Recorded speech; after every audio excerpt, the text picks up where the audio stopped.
Today is Thursday, February 24th, and my name is Brandon Springer. I am interviewing Mikhail Landman, who's a former Soviet citizen who was resettled in Boulder, Colorado by Boulder Action for Soviet Jewry. This interview is being recorded for the Maria Rogers Oral History Program by Chandler Routman.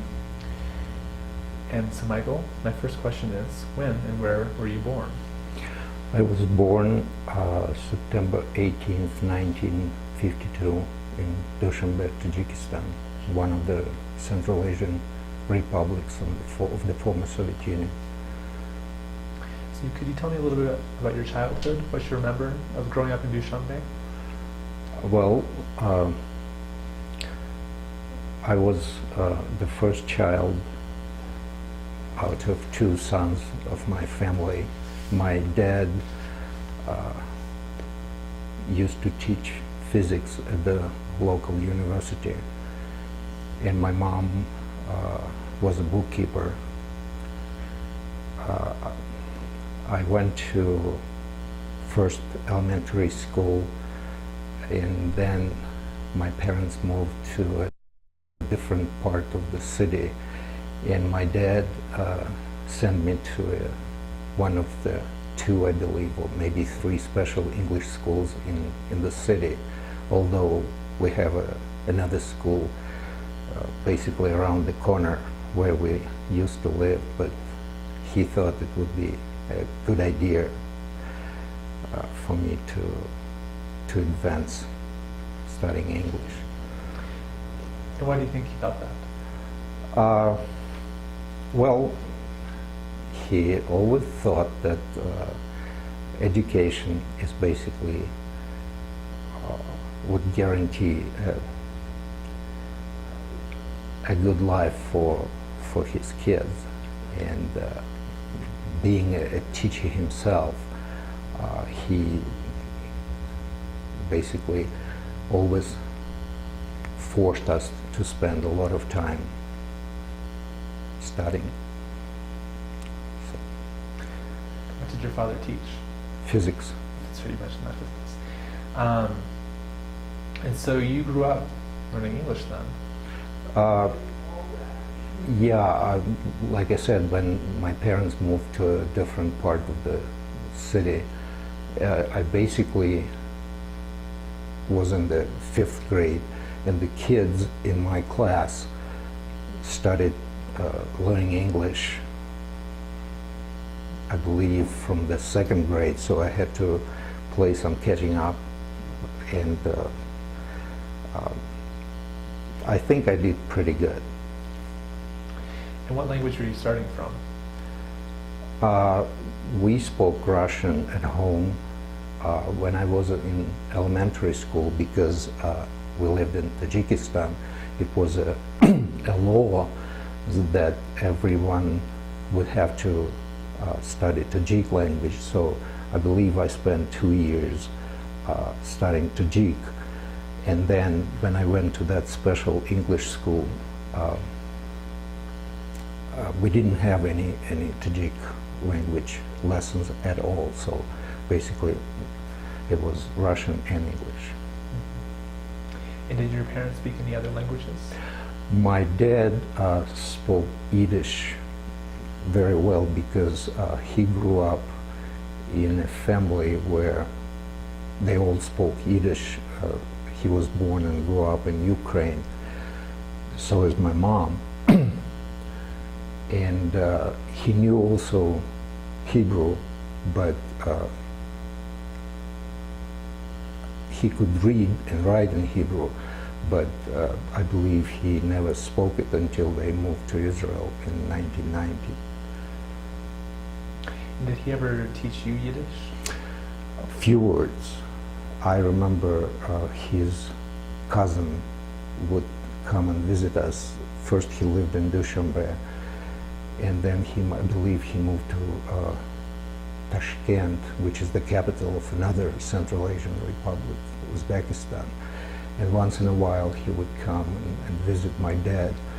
The only language they would speak was Yiddish. My dad also had two sisters that lived in Almaty, which is the capital of Kazakhstan. when they would get together, they would also speak Yiddish. And plus, you know, in most of the Jewish families, if parents didn't want their kids to know something, that's the perfect way to hide from the kids. Mm-hmm. Did that happen often in your family? No, but you know. Yeah. And do you recall where your father and his siblings learned Yiddish?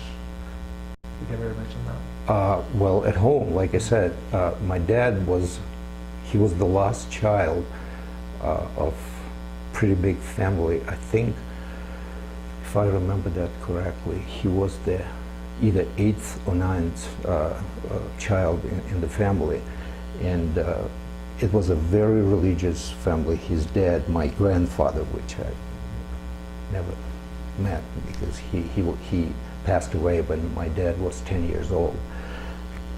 Like I said, that's the language they spoke in the family. Now, you were born in 1952. Mm-hmm. So, were any of your parents or any of your other relatives affected by World War II or the Holocaust? Well, my dad basically, I believe from October, maybe even September of 1941, and as you know, the Second World War, the Great Patriotic War started on June 22nd of 1941. So basically from the very beginning to the very end, which was 1945. I think my dad finished the war somewhere in Finland. He was in Marine Corps. So all those years he was in the army. He was in combat. And from what he told me, his mom and his oldest sister, they were killed by Germans. They were taking them to a concentration camp. I'm sorry, I don't remember all the details, but what my dad told me, they were crossing a river, and they were on the bridge, and his mom and her oldest daughter, they just simply jumped, and nobody ever saw them again. Another, my dad's oldest brother, basically I carry his name. I was named after him. He was killed in combat during the Second World War. My mom's father, my grandfather, who I did meet, he lived in Kyiv, Ukraine. He came to Dushanbe to basically to visit his daughter, my mom, and to see me a year or two after I was born. But that's, I mean, I have few pictures of him when he visited us in Dushanbe.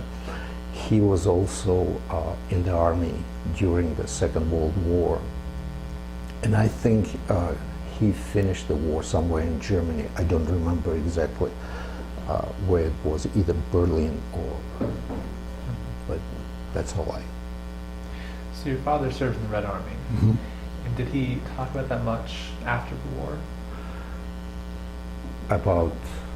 About his service, about his experience? Yes, he did. Yes, he did. You know, basically everything his oldest sister, who first lived in Moscow, and then she was evacuated and moved to Dushanbe. That's another story. That's how my mom and my dad met. My mom and my dad's sister happened to be next door neighbors in Dushanbe. They were both evacuated when the war started. My dad's sister was evacuated from Moscow, and my mom, with her sister, my aunt, were evacuated from Poltava, Ukraine. This is where they lived. And during the war, my mom was waiting for the letters from her dad. and my dad's sister was waiting for letters from my dad, and basically, I mean, they had a lot of things in common.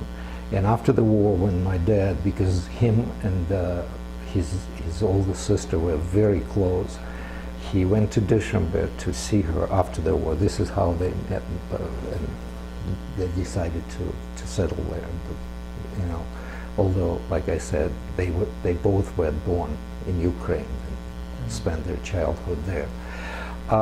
So to answer your question about what was happening during the war, he did write few things to his sister, knowing in advance that those letters will be read by people who were supposed to read them. And, you know, for example, he complained that they didn't give people a chance to read the fresh newspapers. So he wrote this in this letter, and, like, sure enough, a week later, he started getting the newspapers and whatnot. You know, he realized that he should be very, very careful about what he writes and how he writes, because, you know, the times were very dangerous. I remember he was telling me a story. It was, you know, a break between the battles, and, you know, the soldiers were sitting around the fire, and, you know, everybody was telling his own story. And when it was my dad's turn to tell, just like you are asking me about where I was born, what is my motherland, my dad said that Ukraine is my motherland.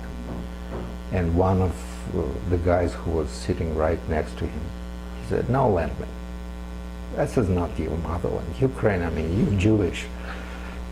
You can't say that Ukraine is..." And that was the first time Dad told me that he really thought that what he was basically dealing with. But, you know, although during the war he became a member of the Communist Party, he was a communist. He became a communist, and I asked him many times, when, you know, I grew up and started to understand a lot of things happening around us. I said, "Dad, how come you became a communist?" He said, "You know, that was the time when I really thought that the idea was good." I mean, many times after that he regretted it, but that's the truth. So when did you first realize that you were Jewish? That's a good question. I learned about this on the street. You know, my guys on the street, they're the ones who told me, "You're Jewish." So I came home and I asked my parents, my dad, what does it mean to be Jewish? I mean, why are they accusing me of something? Is it a bad thing? Is it a good thing? You know, it was, I can't answer why Dad never told me himself. So basically it happened that I was introduced to that idea by someone else, but, you know, when I came up to him and I said, "Could you explain to me, please, what's going on? What is that?" Obviously he told me the whole story. And, you know, not that he was trying to hide anything from me, but he simply wanted to be honest and fair. And I mean, I was, I don't know, 7, 8-year-old kid. What can you explain to? But at least it was the beginning. And through the whole life,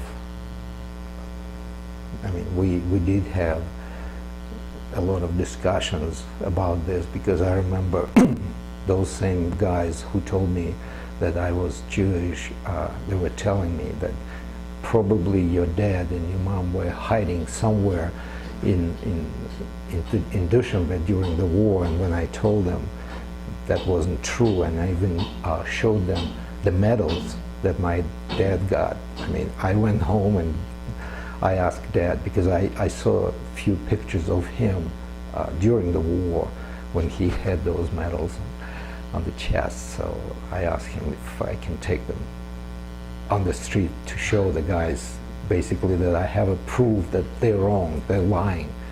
But that was the perception, and I mean, I heard that many, many times, that, yeah, Jews?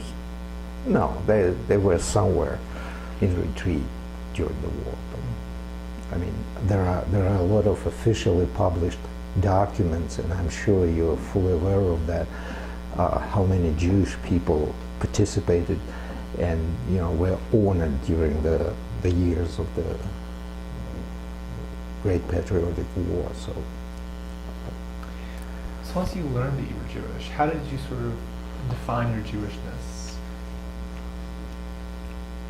In terms of what? How did you feel? What did you feel made you Jewish? How did you think about yourself as being Jewish?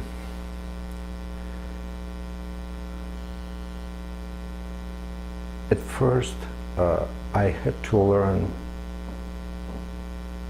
how to live with that idea that I'm Jewish, because, like I said, although Tajikistan wasn't the worst place in the former Soviet Union in terms of anti-Semitism, unlike Ukraine, for example, or Russia, or Belarus, but still, the perception of Jewish people was that, you know, and you know, thanks to my dad, he told me that the only way you can establish yourself and earn the respect is to be well educated, honest, and I basically find the truth to his words basically through the whole my life. When Dad was employed until he retired, he tried not to, because, you know, you have to realize that we lived in a country with very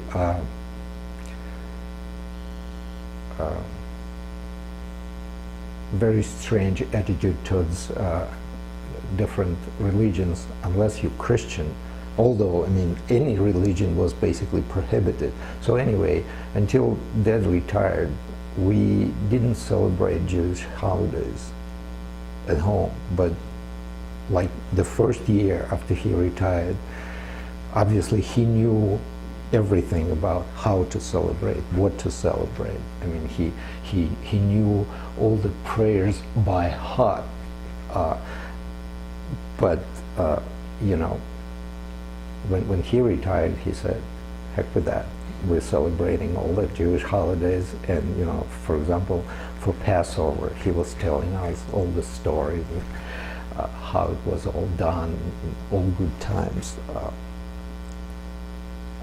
I remember he transformed himself after his retirement, because at that point, you know, he didn't have anything to lose.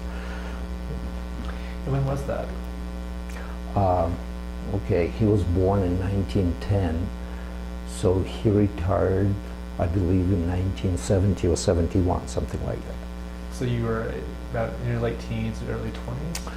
I was 19 years old. I was, I believe, yeah, I was in college. I graduated from the high school in 1969 and went to a local university. So I was in college when he retired. And so before that, you and your family didn't practice or express your Jewishness in any way? No, I mean, we knew a little bit, but like I said, Dad was very careful because, you know, he simply was worried that either me or my younger brother would have problems. So he tried to. And then once you did start practicing and celebrating the holidays, what was that like for you? You said your dad transformed himself, and how did that change your Jewish identity?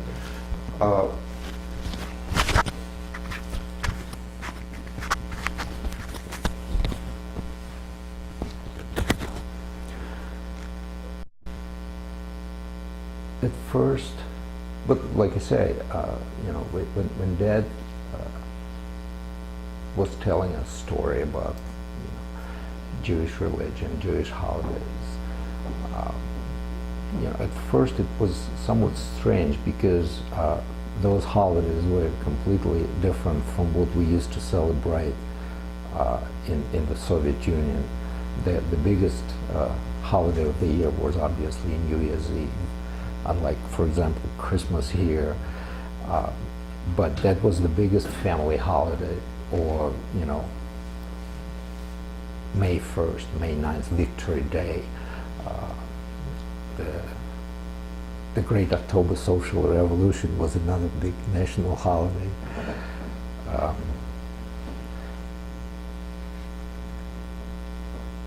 I did struggle a little bit with myself, trying to basically make a comparison to, they're so different.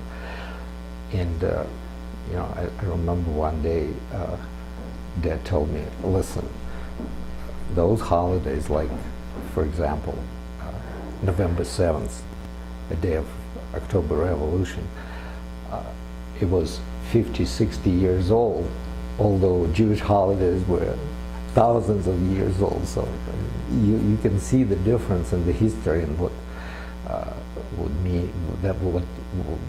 that mean to the human being. So when he could, he would give me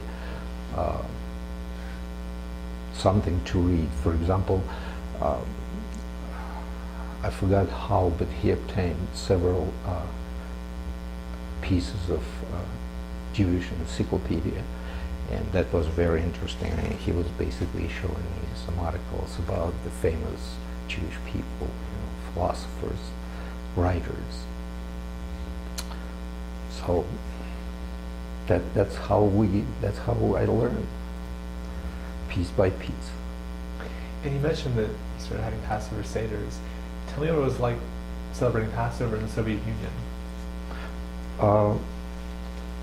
When we started to celebrate Passover, Dad simply did it exactly very close to the way he had it in their family. He would read the Agadah to tell us the story of Passover, how Jews escaped from Egypt, the story behind matzah and all that stuff. And did was there any worry that anybody would find out that you were celebrating? Like I said, after his retirement, he didn't even care about this. Basically, before that, we didn't celebrate, period. After that, it's like day and night. But were you worried for yourself? Yes and no. I can't say that I was the bravest man on the earth, but I simply relied on my dad, that he would be able to protect the family. Although no, we never had any problems with the authorities doing that, because if I remember that correctly, when I left Dushanbe, the Jewish population was quite large. It was April of '91 when we left. The total population of Dushanbe was about 800,000 people. The Jewish population, I'm not sure, but something sticks up in my mind. It's around 70,000 Jews, maybe even more. I'm not sure, but that's the number I have. Well, I can't say it for sure. So there were some very, conservative Jewish families in Dushanbe that would have problems with the authorities. So the authorities had much more on their hands than to look after our family. So no, we didn't have any problems with that. And did you ever attend synagogue in Dushanbe? Once or twice.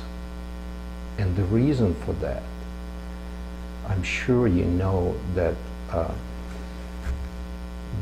in Tajikistan, because it was an Asian republic, there were two groups of Jews, Ashkenazi Jews and Bukharian Jews. And the synagogue that was in Dushanbe, it was Bukharian Jews synagogue.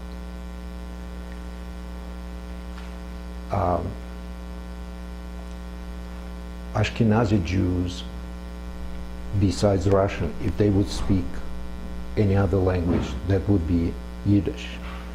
Bukharian Jews, they spoke Tajik, and the majority of Ashkenazi people simply didn't know Tajik language, so there was nothing for them to do there. So let's get back a little bit to your childhood. You said that your father was a member of the Communist Party. Mm-hmm. Now, were you involved in the Communist Youth Organization? Oh, well, as everybody else, yes, I was a member of the, I was a pioneer. First it was an October movement in the elementary school, and then I became a pioneer. And when I was in either 8th or 9th grade, I believe, I became a member of the youth party, which called Komsomol. And basically, I was there. I mean, I was a member. I paid my dues, but that was about it. So, how did you feel about having to be part of the youth organizations?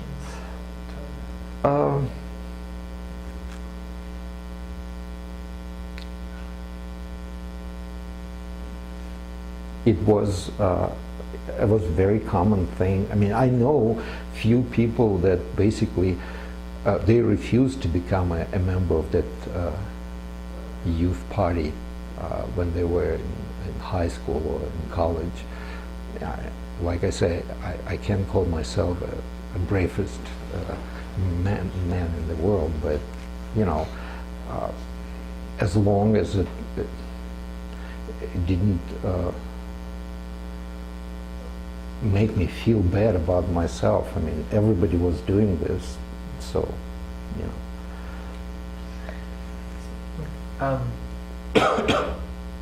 So then tell us a little bit about high school, and then and sort of your teenage years in Dushanbe. Could you reflect a little on those? Well,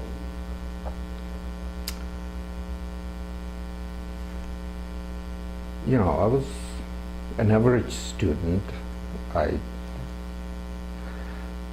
worked hard, maybe not always hard enough, especially for my parents. They always expected more, but that was quite normal. I basically through the whole high school, I played tennis.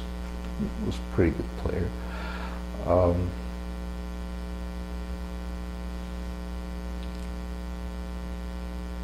When the time came for me to make a decision what I want to be after I graduate from high school, obviously there was no alternative, because if you don't go to college, you would go to the army. There was nothing else. The question was, what should I be thinking about, what I want to be? And my dad used to tell me a lot of stories how good would be for me and my future family if I would become a medical doctor. And you know, I realized that he made a good point, but when I graduated from high school, it was about like 2 or 3 weeks before I had to make my final decision and send my paperwork to the college or university of my choice. All of a sudden, it like happened literally overnight.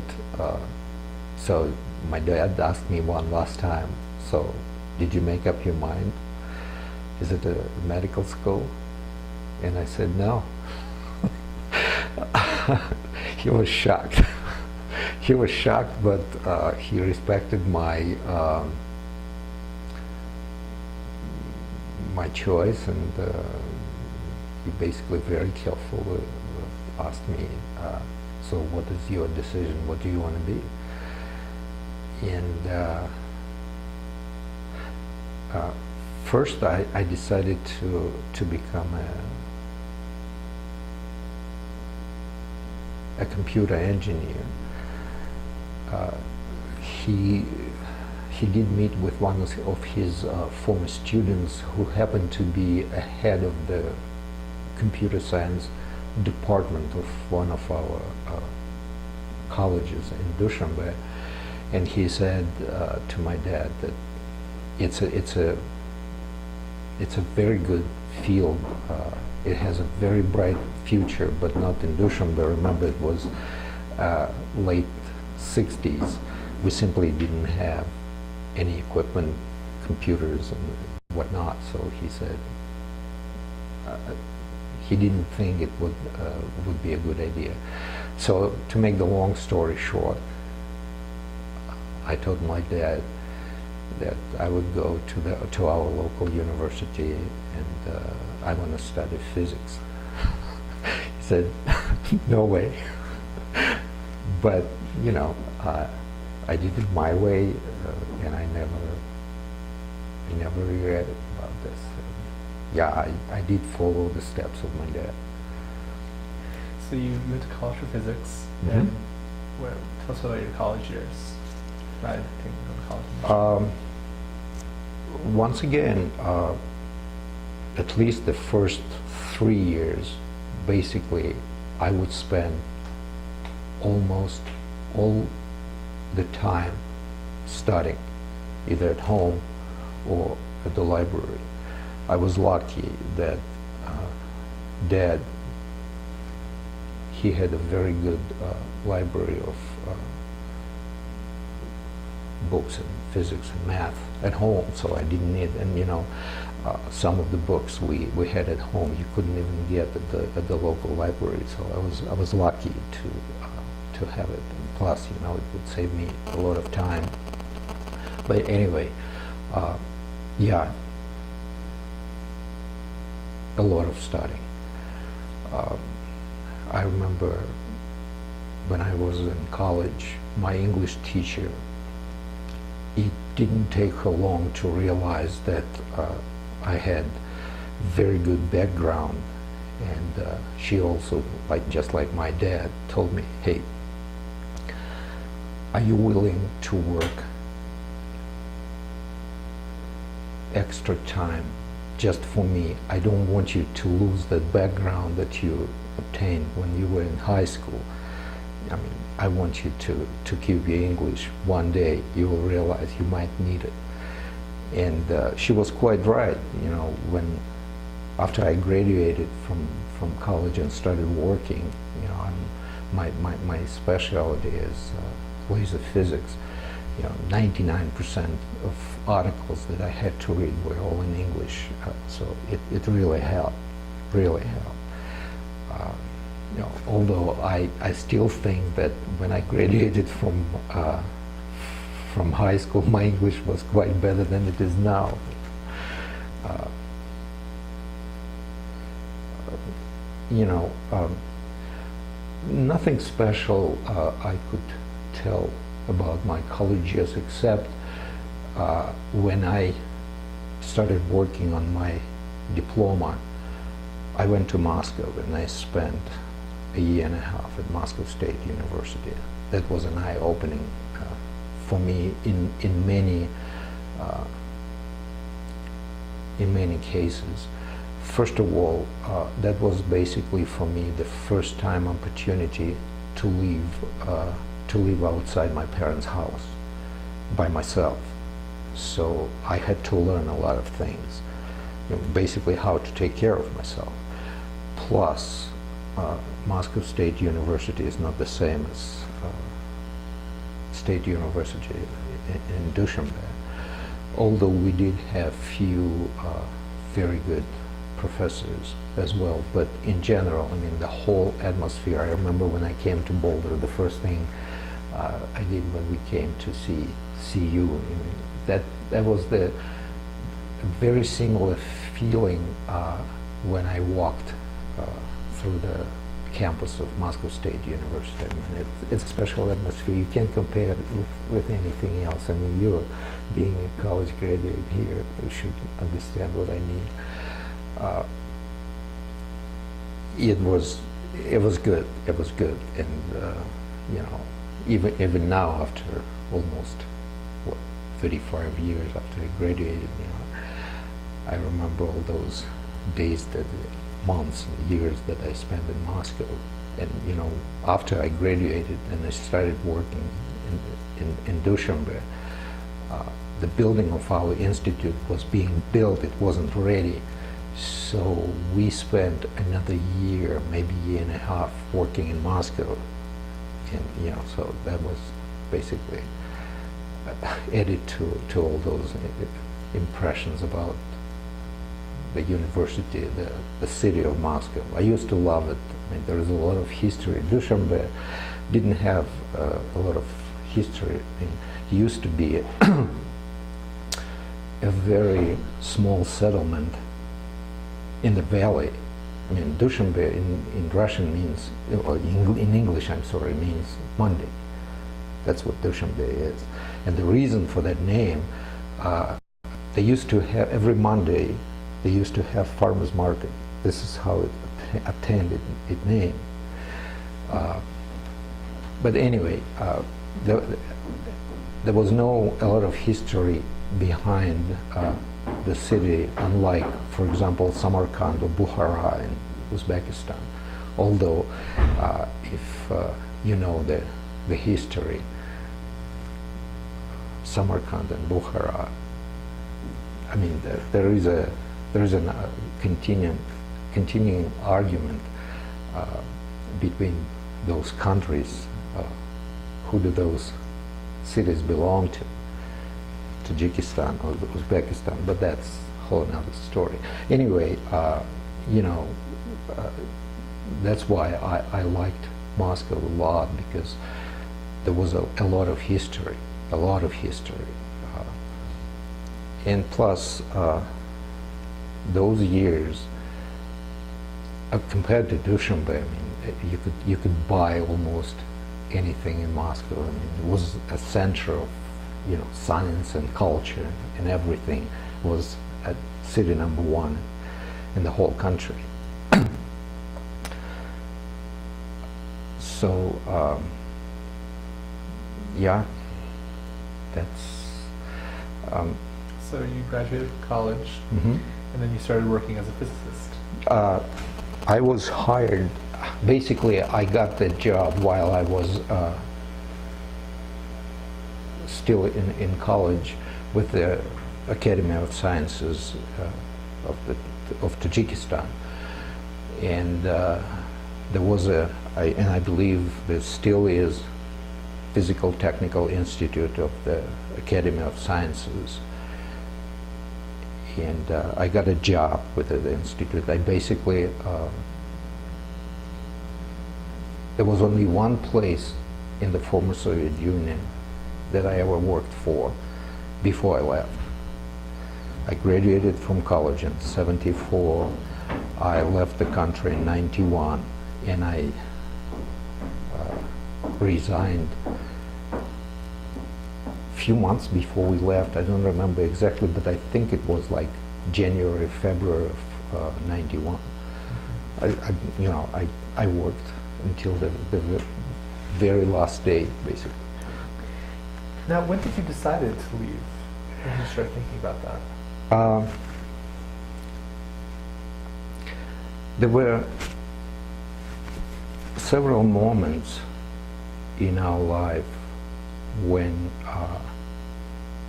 that desire would come and go until it basically one day it came and never left. And that's something that I live with basically for the whole life since it happened. It was late '80s when the Soviet Union was still intact. But this is when most of the republics became their fight for independence. First, they wanted to make their native language a state language. I think it was 1988, 89, I believe. That movement, it started in the Baltic republics, and it moved east.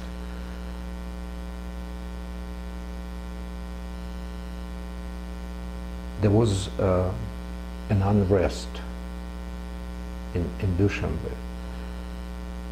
When I watch TV nowadays and see what happens in the Middle East, it reminds me, I tell myself, hey, I saw that. Maybe not, it wasn't as bad as it is in Libya nowadays, but I saw that. And I remember one morning I was walking my daughter to a music school, and we used to live in the apartment building in downtown Dushanbe, like literally a few minutes from the local parliament.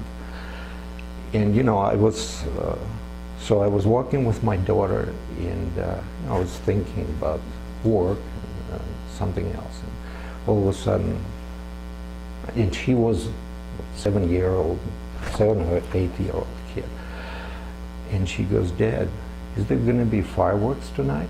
I said, "Sweetie, what are you talking about?"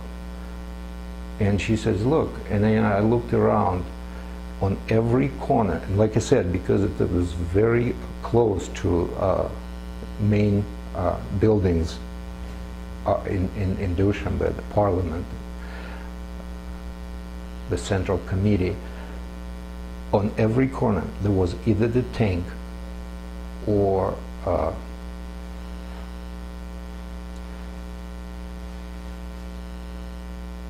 other military vehicles.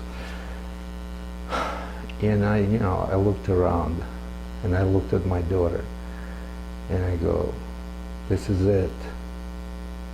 All of a sudden, it just struck me that, yeah, I realized I had a job, good or bad, but it was a job. My wife had a job, but I'm looking at my kid, and like I say, it just struck me what kind of future this girl would have. And I go, this is it. It's time to go. That was basically, and much later, I have learned, talking to my friends who eventually moved out of Dushanbe, and they either ended up in the States or in Israel, or moved to Moscow or different parts of Russia, that uh, and some of them came to that conclusion much earlier than I did. It's time to leave. I know I used to have a pretty close friend. He worked at the local university. We were quite close. He simply did not have enough money to move his family out of Dushanbe because he wasn't Jewish. He couldn't go to Israel, for example, or to the States. So the only way for him to get out is to move somewhere in Russia, but still you have to have money. So anyway, for financial reasons, he couldn't do that. So they decided, him and his wife, and I think two or three kids, and his parents. So he continued working at the university, and one morning he was basically walking to work, and there was a street battle, and he was killed accidentally. I mean, when I heard about this, it was like, what can you do? I mean, that's life. But that's what happened. It happened, I believe, during the years of civil war in Tajikistan. I was lucky. I left when it was still Soviet Union. It was completely different situation shortly after that. What happened to my friend, I think it was either 92, 93, something like that, but these were very unsettled times there. But now, had being Jewish played into your thinking about leaving? Yes.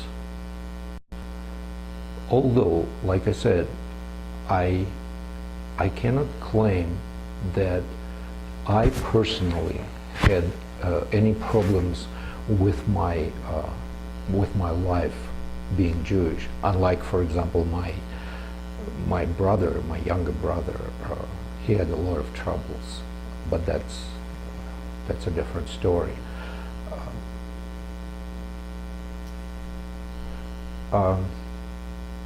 You know, I realized that if I would decide to stay, not only, like I mentioned before, that my daughter wouldn't have any future, and you know, I'm being quite honest with myself, saying that most of my decision came out of worries for the future of my daughter.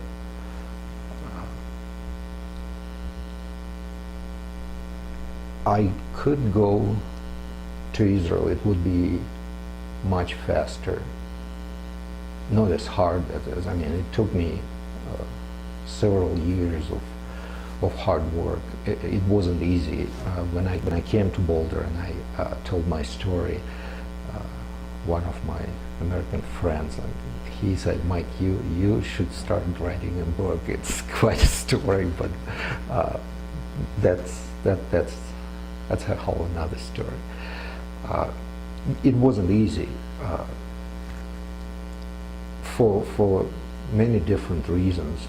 One of the major ones was that I didn't have any close relatives in the States, but I was lucky enough that I went to Moscow and I managed to get into the American embassy, and I basically applied for refugee status. They accepted my paperwork. I got that magic number. I don't know if you know about that famous office in Washington, D.C. called Washington Processing Center. That was the office that was dealing with a lot of Russian immigrants. And once you got that magic number, basically a case number. Shortly after that, the American government has changed the rules for the immigrants. This is when it became essential to have close relatives before they accept you. For example, I have few of my friends here in Boulder who came from St. Petersburg, and the fact that they came almost 2 years before I did, they came in, I believe, 1989. That was the 1989. Yes, it was a different. It was a different rule. They came through Italy. First, they flew from Moscow to Vienna, and I believe, and then they flew them to Italy, and they had to spend few months there. So when we came, it was a different story. We had a direct flight from Moscow to New York, from New York to Denver. It was a very long day, but it was almost 20 years ago, but I remember like it happened yesterday.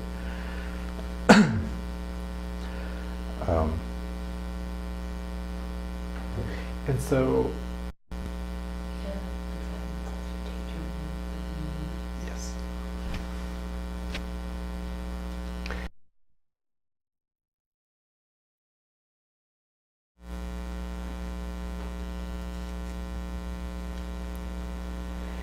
This is part B, a continuation of the interview with Mikhail Landman, which is being recorded for the Maria Rogers Oral History Program. The date is Thursday, February 24th, and my name is Brandon Springer.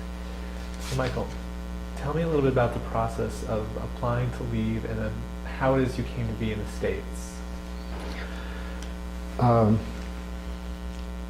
The whole story started with my parents' plan to go to the United States to visit my dad's cousin, who at that time, it was 1980, 88, 89, I think it was 88.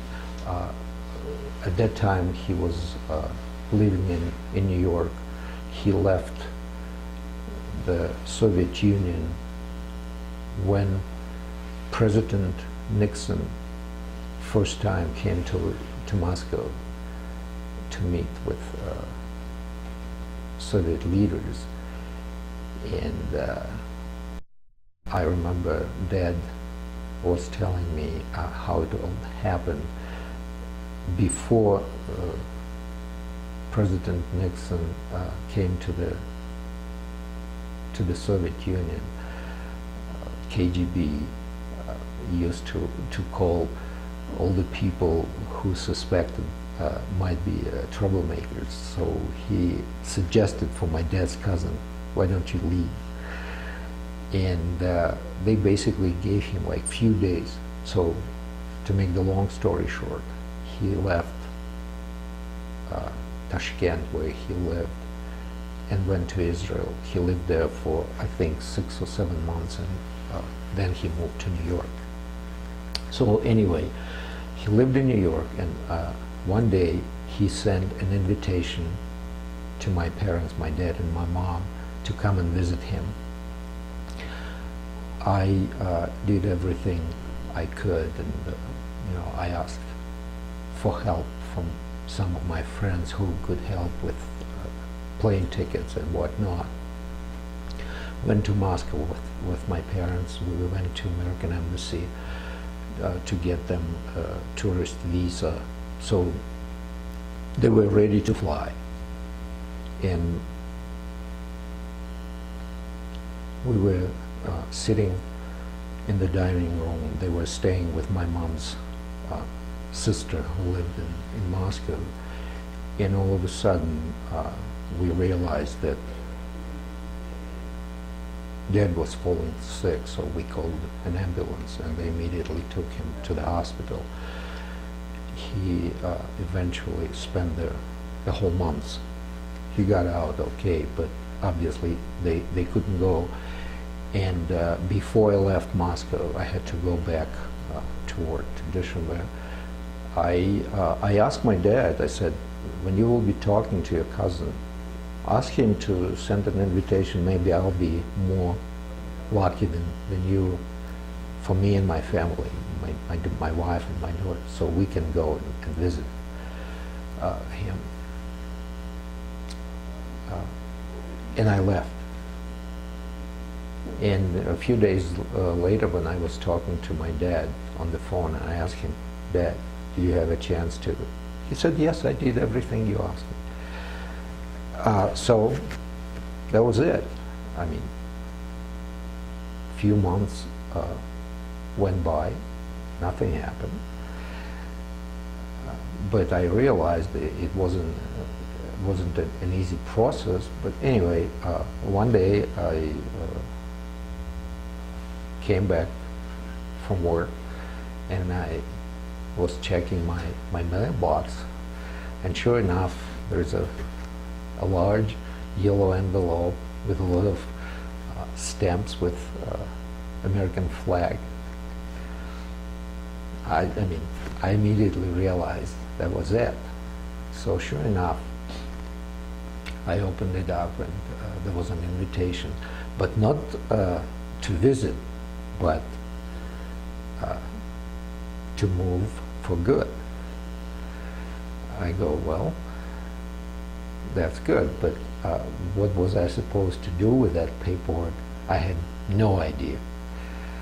So after talking to a few of my friends in Dushanbe, we decided that it would probably be a good idea. I mean, much later we realized that none of us had any idea what the proper way to move forward would be, but that happened much later. So anyway, I decided that I would take a week off without pay, and I would go to Moscow to American Embassy and see what happens. So I went to Moscow, I went to American Embassy, and what I saw, it was, I believe it was sometime in August. Yes, it was summertime in Moscow. The amount of people on the street around the American Embassy, I mean, could be 20,000, could be more, could be less, but I was a sea of people.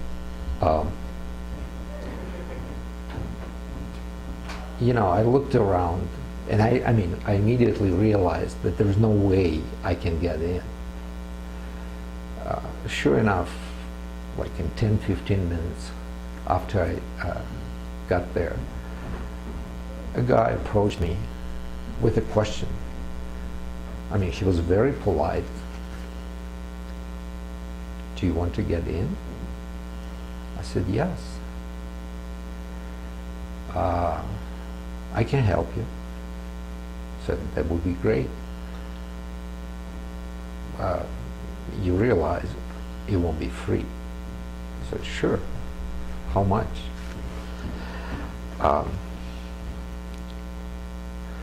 What he told me, after I heard his answer, I immediately realized that I had to come up with something completely different, because basically what he asked me was like 5 times what I was making a year. Obviously, I didn't have that much money, so it wasn't realistic. I met a guy, I think he was also a Jewish guy from, I believe, St. Petersburg. He was a mathematician. And, you know, we started talking. I showed him my papers, and he's basically the first one who educated me that basically what I have in my hands, those papers, mean nothing. That's not the way how you should proceed. Somehow you need to get inside the embassy with a whole bunch of paperwork filled out in advance. Basically all the standard stuff. Who are you when you were born, whatnot, your family. So it took me a day to basically walk through and got an idea what has to happen for me to be able to apply. So the next question is, how do you do that? There are people who are willing to help you, but you don't have money, so it won't work.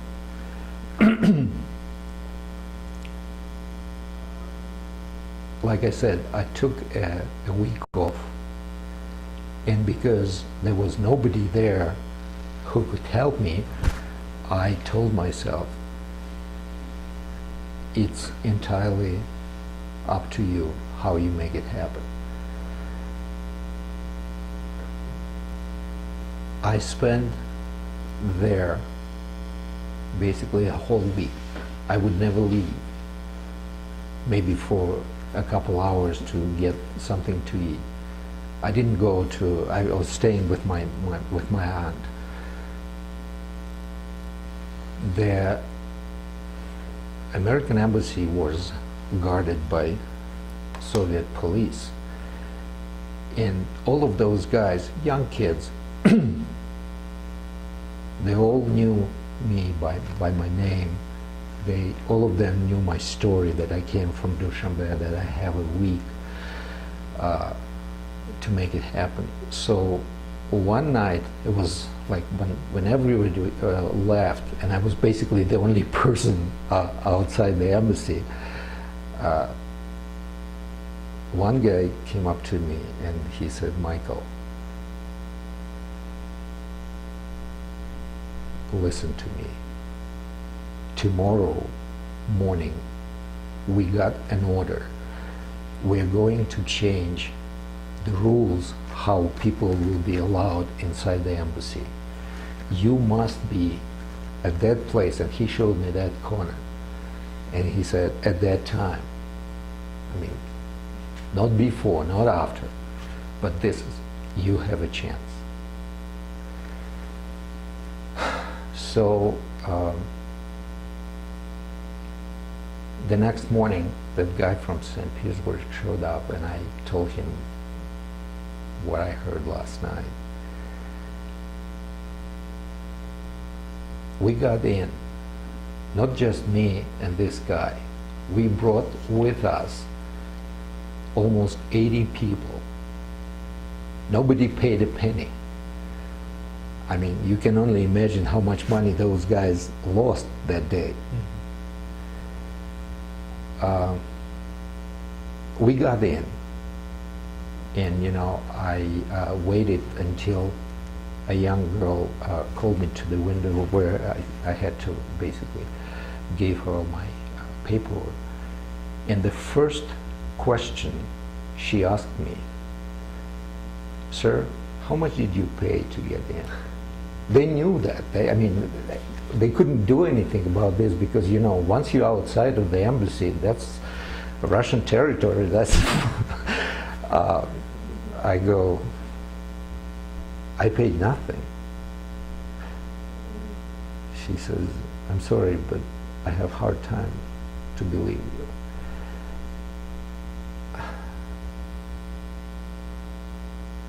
And I said, "Look at me.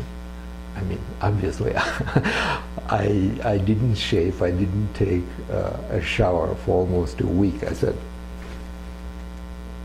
"How could you imagine me to get in looking like that?"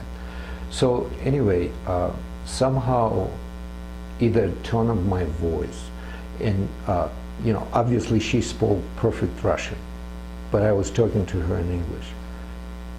Sometimes, I would switch between Russian and English, but mostly it was English.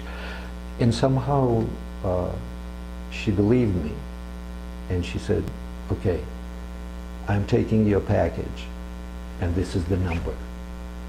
Like I said, it was August. come October 1st, when the fiscal year in America starts, this is when the American government changed their rules. This is where they required someone who wants to come here to have close relatives. But I had that magic number. And so I told myself, you know, first I was thinking, how do I get out of the embassy and get home alive? Because I knew there were a lot of people who wanted to talk to me. But I decided to walk. I mean, it was a long, long walk. I didn't want to take, I mean, I basically wanted to stay among the people, so I said that's the only way they would leave me alone, and basically that's what happened. So anyway, I got out alive with a magic number.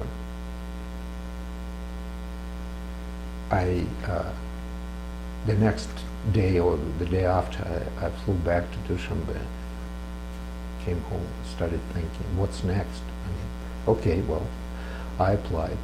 And I was told, that girl told me that you have to wait. We're going to send you a package. You're going to have an interview with the American embassy. And this is where we will decide if you get or don't get refugee status. So I came home, and I decided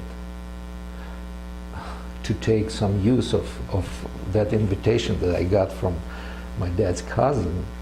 So I went to Soviet authorities who dealt with immigration issues back in Dushanbe.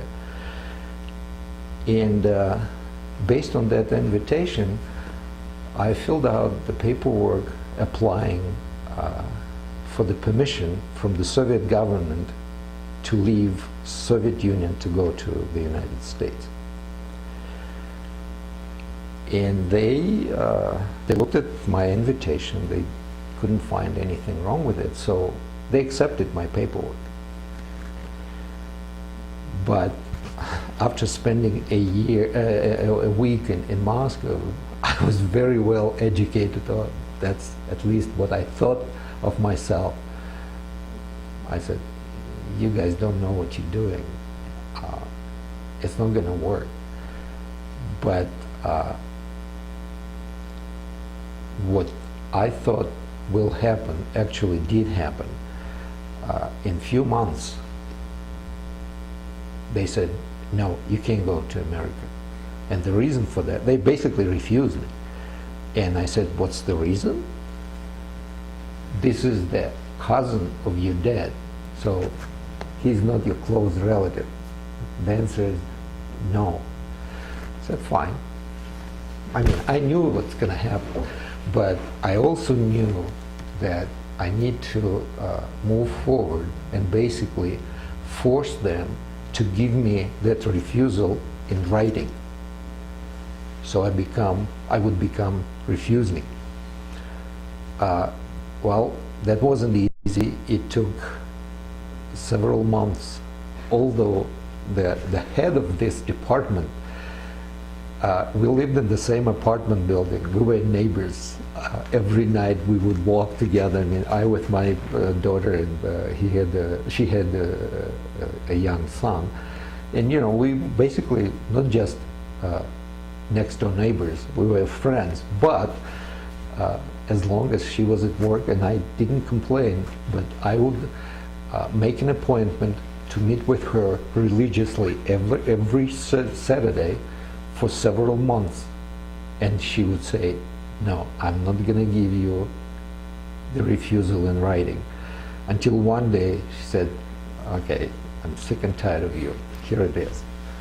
But like I said, it took me several months before I got that paper in writing, you know, with a seal and all the official paper.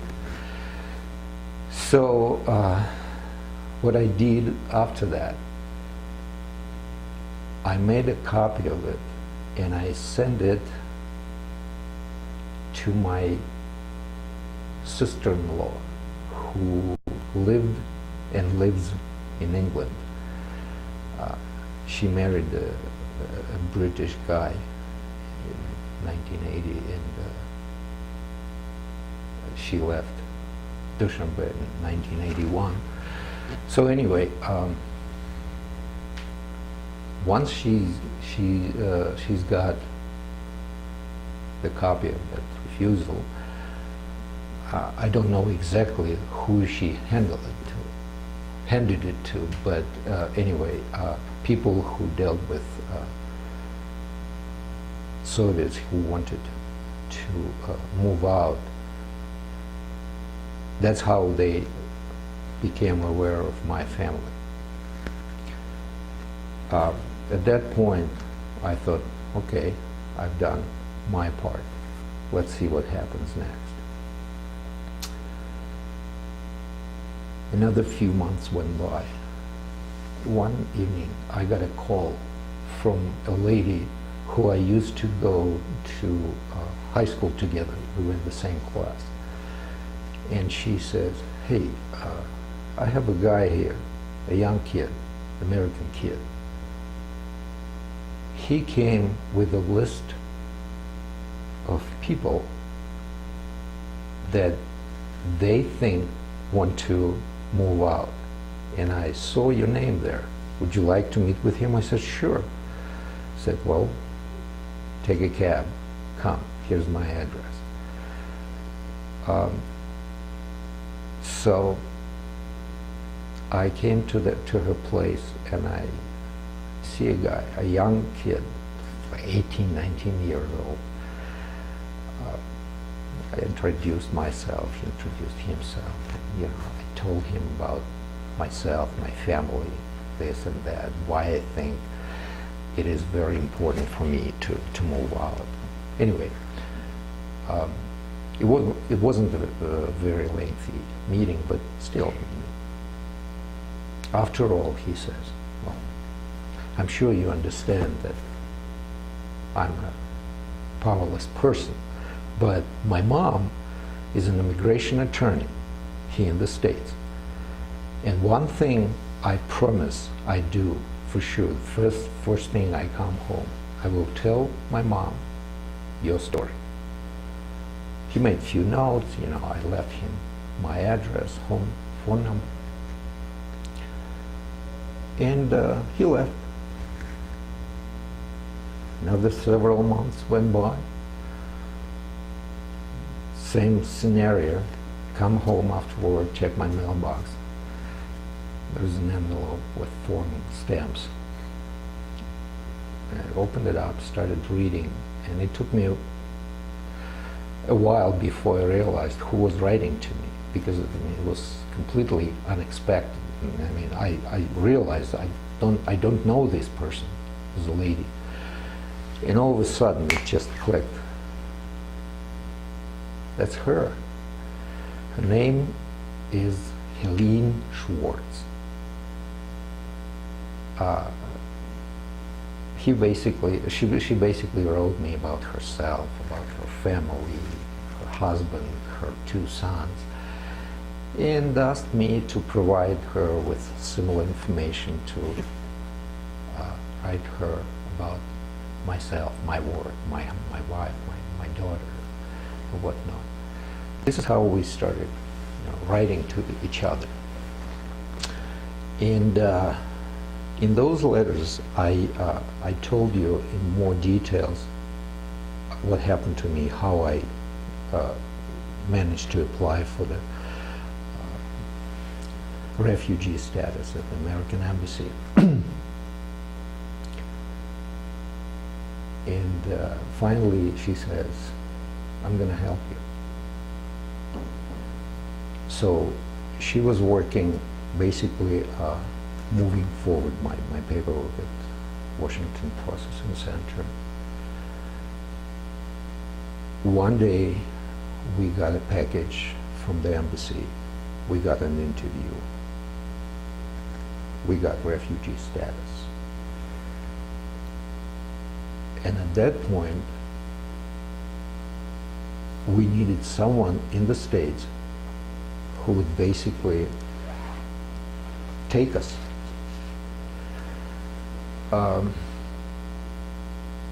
We were in contact with Helene, and one day I got a postcard from her.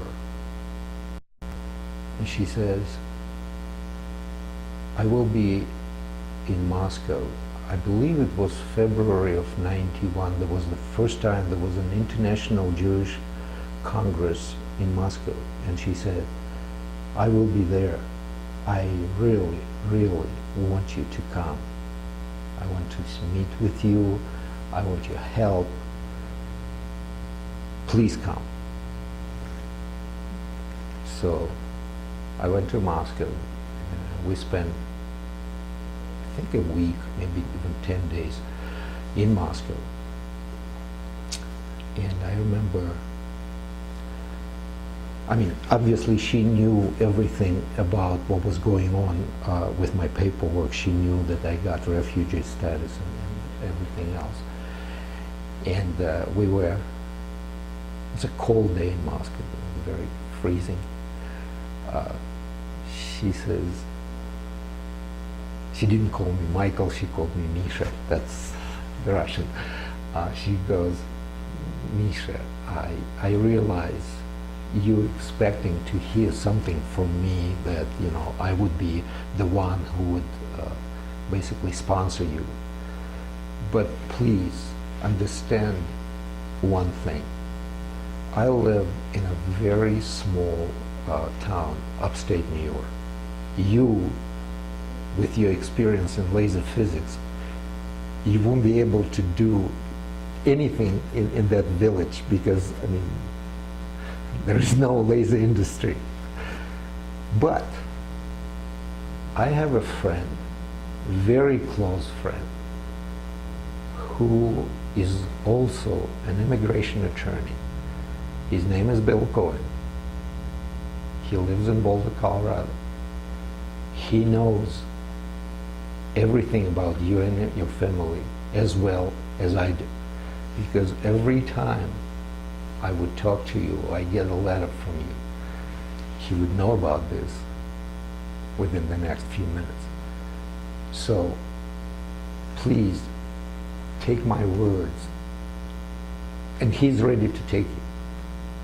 She goes, go there. One day I will come and visit you in Boulder. You will never regret about this. Just trust me, go there. This was the first time I heard that name.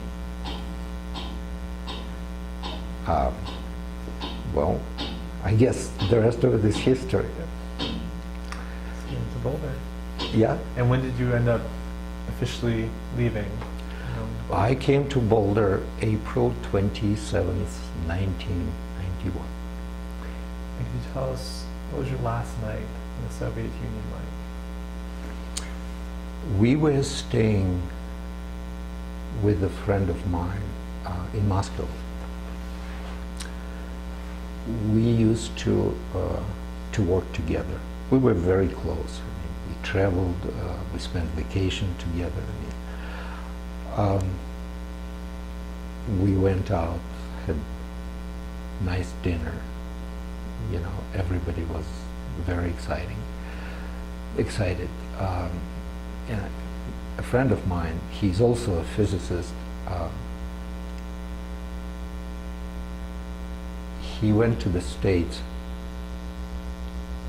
It was either end of 1990 or the beginning of, I mean, literally like a few months before we left. So he had the freshest information, and plus it was an impression of the person who came from the Soviet Union, not the American guy. It was simply interesting to hear from him. But, you know, I was a little bit nervous for different reasons. First of all, I realized, I mean, I wasn't in my 20s or 30s, I had a family to support, I realized I would need to go out of my way to find the way to support the family, and I was ready basically for everything. Remember, as I told you before, once I made that decision, to move, it was basically almost all about my daughter, her future, and even until now, every time I see her, unfortunately we don't see each other very often. After she graduated from college, after she graduated from high school, she went to college in Arizona, and after she graduated from college, she went to work in California. She lives in the Bay Area. So anyway, every time I see her, I ask her exact same question. Do you ever regret that I brought you here? She was 10 years, I mean, she just turned 10 when we came here. Her 10th birthday was on April 19th, so we came here basically a week later. And that's very important. That's very important for me, that to realize, to understand that I made the right decision.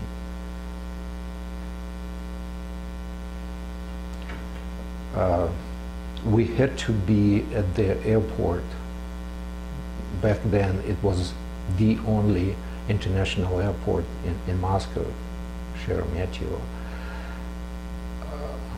Around 2 o'clock in the morning, although the departure was scheduled at around 6, I believe, was even 7, something like that. So anyway, we had to spend most of it, but that's the way how all the immigrants had to go through the customs and whatnot. I mean, it wasn't very pleasant, but because we didn't have anything that was prohibited with us or on us, so we didn't have any troubles. We did have few of our friends and relatives that saw us off at the airport.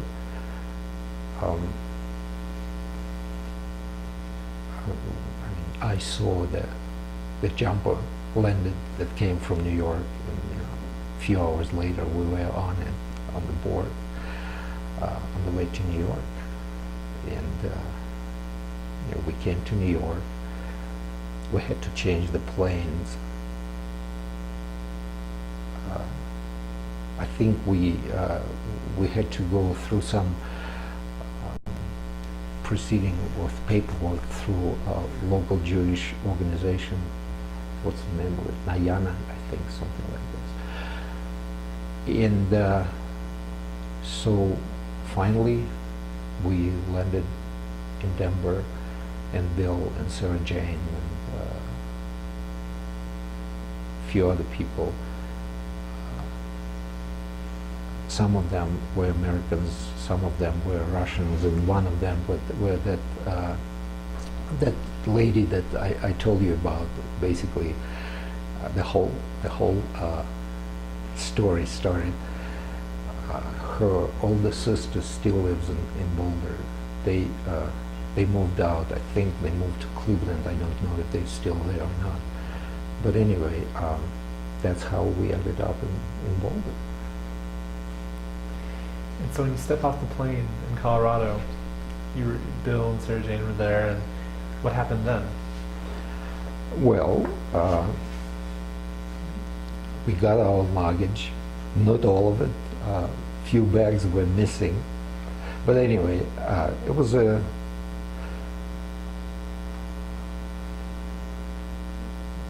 pretty large group of people. There were 2 families that came to Boulder that night. Our family and another, they were from Chisinau, Moldova.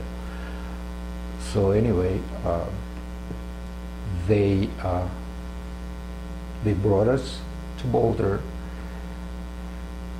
Our apartment that BSJ rented for us wasn't ready because someone got laid out, and they simply didn't have enough time to clean it out. So anyway, we had to spend 3 or 4 days with a friend of mine, my classmate, until our apartment was in the same building. So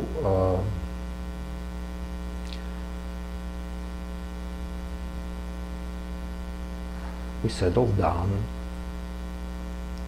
I mean, you know, obviously there was a lot of talking. People were asking different questions. And a few days after that, I remember, I think it was May 1st, I woke up and I looked through the window. There was like almost a foot of snow on the ground. I go, well, we didn't have snow in Dushanbe on the 1st of May, although the climate is very similar. You know, Dushanbe and Boulder are sister cities. And you know, people sometimes ask me if I have anything to do with that project, and I always say no. As a matter of fact, when I was still in Dushanbe, I went to a government building of Dushanbe, you know, after that project became alive, and I was trying to get some information about Boulder, and they they refused. I said, okay, fine. But anyway,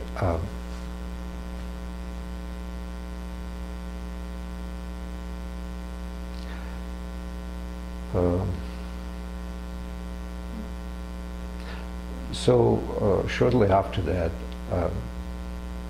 the way how BSJ would work with newcomers, they would give each family what they called it, an anchor family. I happen to have 2 very nice, super nice people. I mean, it's unbelievable the way how they were treating us and helping us around, because, you know, I was lucky that, you know, I came knowing English. I can speak, I can do stuff. A lot of people couldn't do as much, and that help was very important and simply essential. And we also got, not just our family, but everybody else, as far as I know, would get tutors,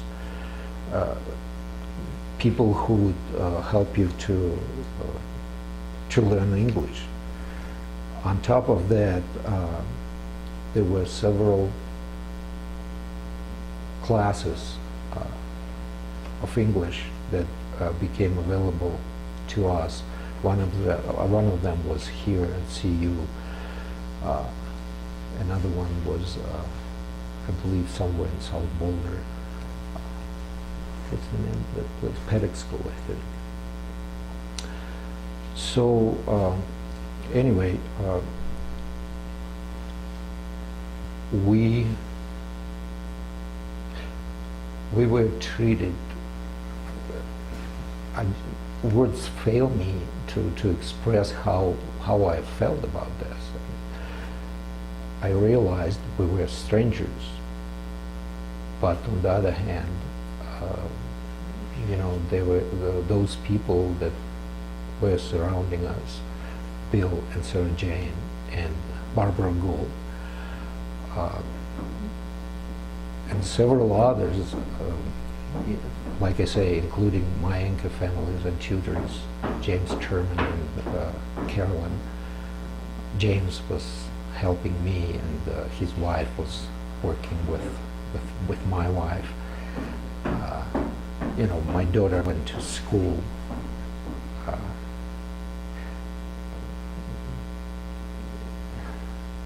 Yeah, I mean,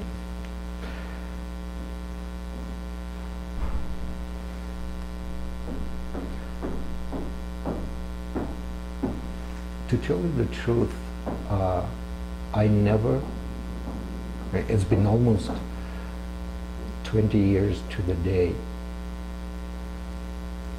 I can't say that I ever personally regretted that one day I made the decision and decided to change the life for myself and my family. So then,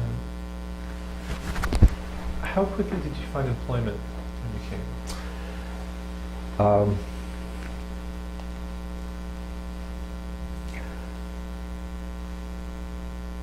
Barbara Gold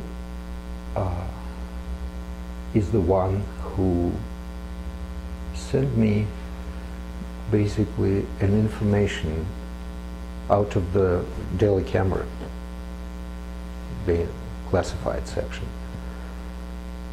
that a local company that was doing a business in the laser industry was looking for a person. So I made them, and so basically that was it, like 2 sentences. And I called them up, and I scheduled an interview with them. A lady that spoke with me, at that point I didn't know who she was, but anyway, I basically spent a few hours there. She showed me around, and at the end she says, you know, our boss is on business trip. He's in New York. He will be back in a week or so. You know, I brought and left my resume there. She said, I will make sure that she gets all your paperwork and see what happens. So he came back, hit the boss, and his office called me up. I had another interview, and then another interview. And I remember one evening I came back home after English classes that I was taking here at CU, thanks to Bill. And my daughter was so excited. I said, what happened, sweetie? And she says, hey Dad, Barbara just called and she thinks that you will get the job. How does she know about this? So, what was really behind the scenes, I can't tell you, I simply don't know.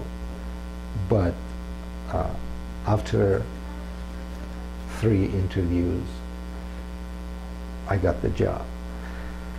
And I hold this job until the very last day that company was in Colorado. So basically, for the last 35 years, there are 3 places in my life that I ever worked for. 1 in Russia and 2 here. So when did you leave that job? And then I didn't leave it. The company had to move to California. As a matter of fact, I was offered a job there to move with the company. Our headquarters were in California, and it was a nice part, Southern California. But my wife and I looked around and we decided that there is nothing else better than Colorado, so I decided to stay. And so where do you work now? It's the company here in Boulder, actual gun barrel, but that's Boulder. Now, did you experience any sort of culture shock when you arrived?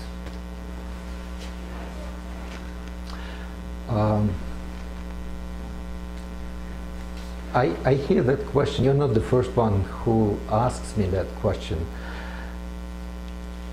I guess it depends on what you consider a culture shock. I mean, I realize it's a different system, it's a different language, it's a different. No.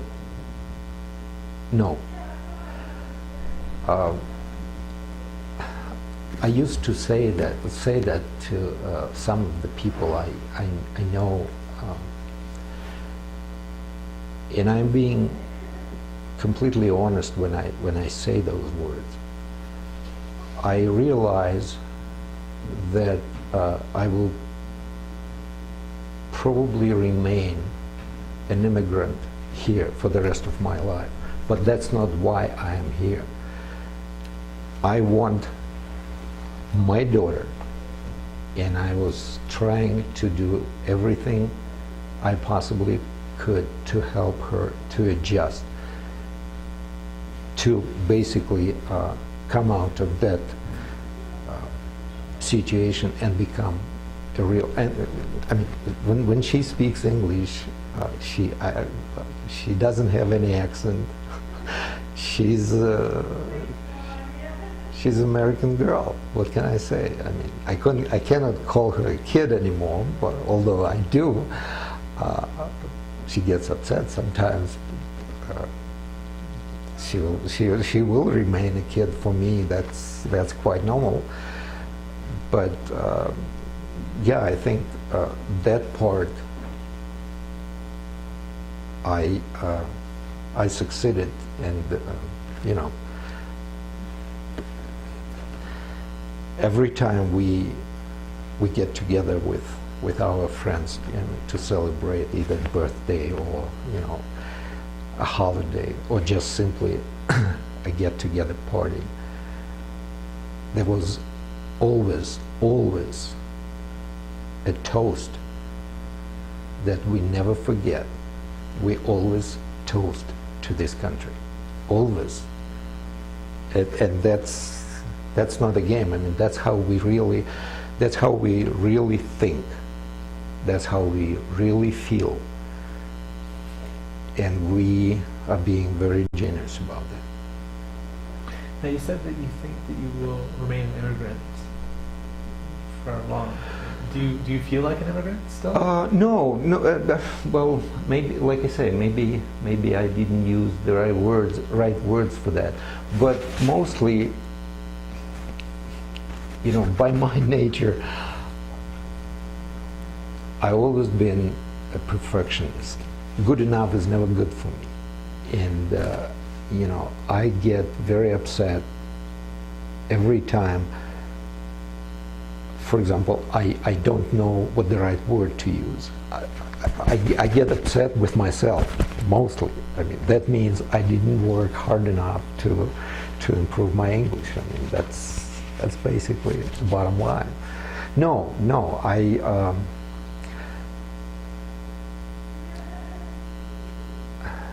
it happened to me only once at work, but I still appreciate that guy who expressed himself. I mean, I find it is one of the beauties of this system, of this country. He was very honest.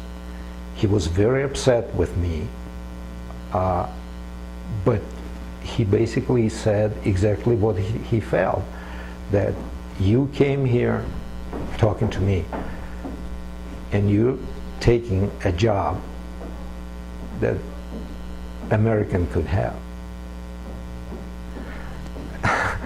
When I shared that with my friends, and they said, Mike, just don't take it to heart so much. He forgot what generation of American he is. I mean, but anyway, like I say, it happened to me only once. I don't think it's that bad. How did it make you feel?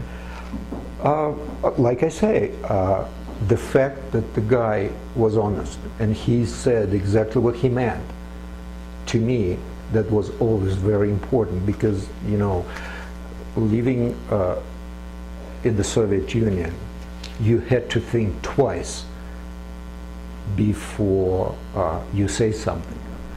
I remember when I was in college, I was almost expelled from college because I said that I was listening to the Voice of America. There was a hockey championship, and that game, that particular game that everybody was interested in, I don't remember exactly what that game was, but it wasn't broadcasted on the Soviet TV. So I said to myself, I came home, you know, turned on the radio, you know.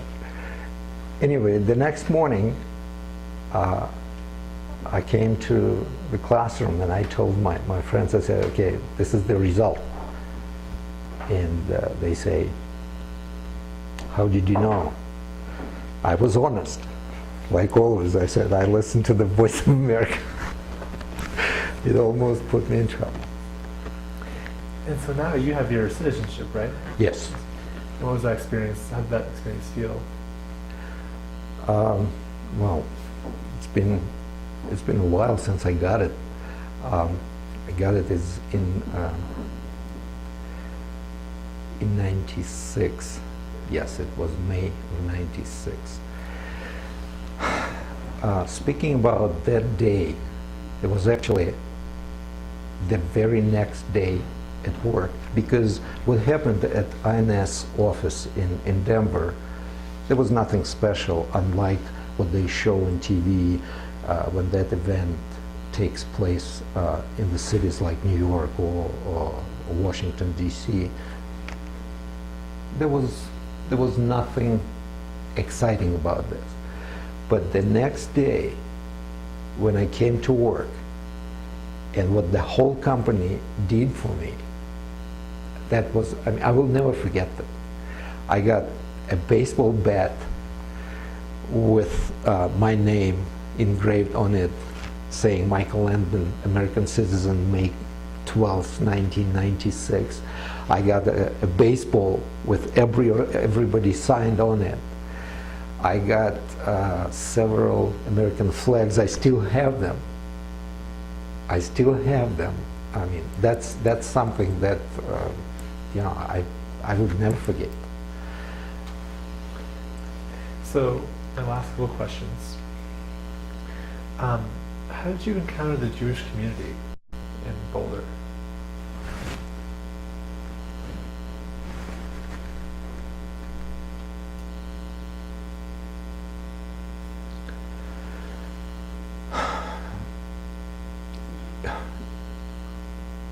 You know, at first we were quite close with the Jewish community. You know, we would go to the service almost every week. And you know, people are very, very kind, very friendly, you know.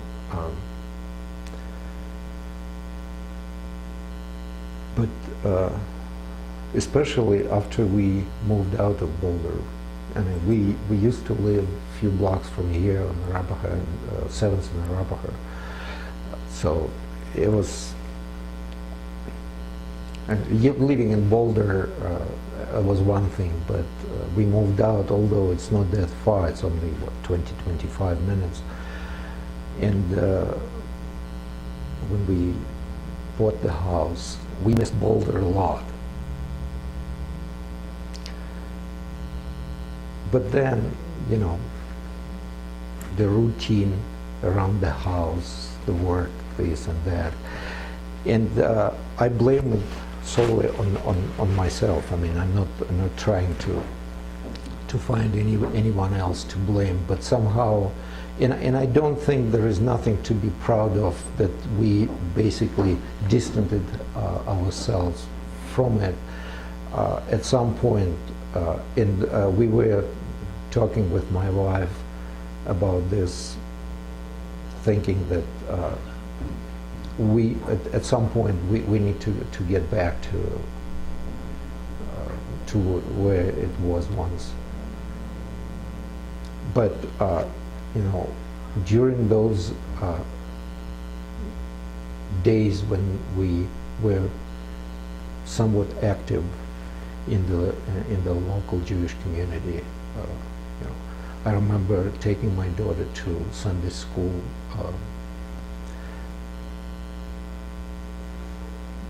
She did like it a lot, but like I say, somehow we are somewhat distant from it, and we need to get back. That's all I have to say. Do you feel that your interactions with the Jewish community in Boulder changed how you looked at being Jewish and your own Jewishness?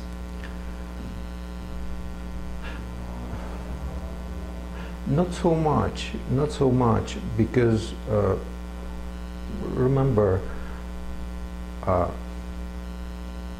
well, let me take it back. Like I told you before, when we lived in Dushanbe, there was no place for Ashkenazi Jews to worship, synagogue, and I told you about this. The fact itself that we started going to the synagogue, and that to me that was very important element.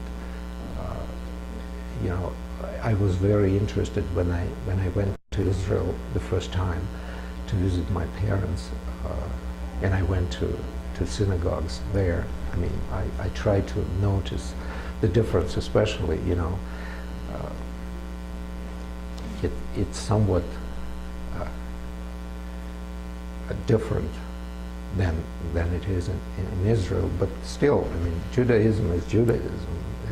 It doesn't matter to me, as long as you know who you are, what your roots are. That makes you a person.